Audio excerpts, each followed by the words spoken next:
अब जो है बहुपद, अभी हम लोग बहुपद पहचाने कि बहुपद को कैसे पहचानेंगे। अब बहुपद को थोड़ा सा डीप भी जाएंगे।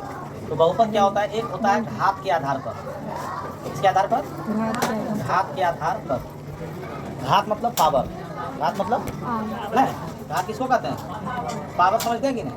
जैसे ए स्क्वायर का घात क्या है? देखो 2 है ना, घात के आधार पर। नंबर 2 दूसरा होता है पद के आधार पर। किसके आधार पर? पद के आधार पर। एक होता है घात के आधार पर और एक होता है पद के आधार पर। बहुपद का जो क्लासिफिकेशन किया गया, वर्गीकरण किया गया, वो बता रहे। तो अब घात के आधार पर क्या होता है? जैसे एक रैखिक बहुपद, क्या बोलते हैं? रैखिक बहुपद। अब रैखिक बहुपद क्या होता है सो देखिए। तो रैखिक बहुपद होता है जिसका घात 1 हो, जिसका घात बराबर 1 हो, जिसका पावर 1 है ना, उसको क्या कहेंगे? रैखिक बहुपद। ठीक है, इसका रूप भी आप लिख सकते हैं, ax, ठीक है, उसके बाद प्लस b बराबर 0, इस तरह से जो है। दूसरा है एक आता है द्विघात बहुपद। क्या आता है? द्विघात बहुपद। द्विघात बहुपद का हुआ कि जिसका घात क्या हो? 2, द्विघात माने घात 2 घात वाले। जिस बहुपद का घात 2 है, जिस बहुपद का घात क्या है?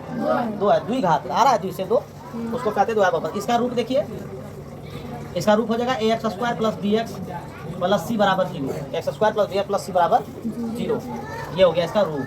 ठीक है, इसी प्रकार जाएंगे त्रिघात बहुपद। क्या लिखेंगे? जिसका घात क्या रहेगा? 3, जिसका घात 3 हो। इसका रूप लिखेंगे ax³ plus bx square plus cx plus d बराबर 0। ये आपका ये सब हो गया रूप।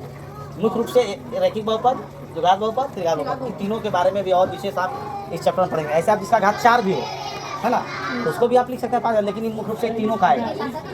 हाँ क्या?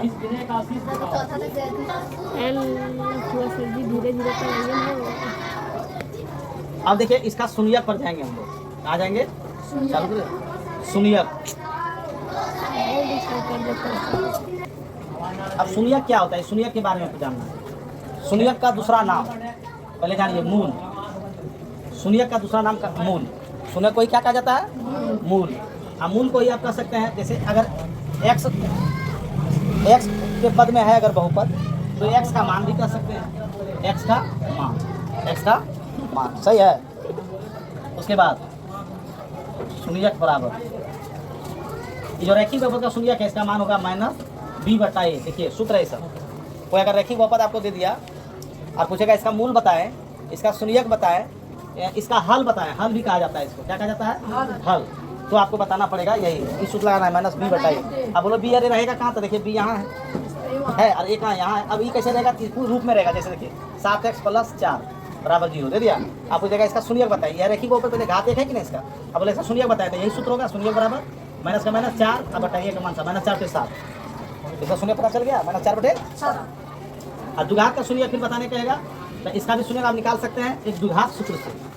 सूत्र होता है शून्यक बराबर यानी x बराबर -b प्लस √d/2a।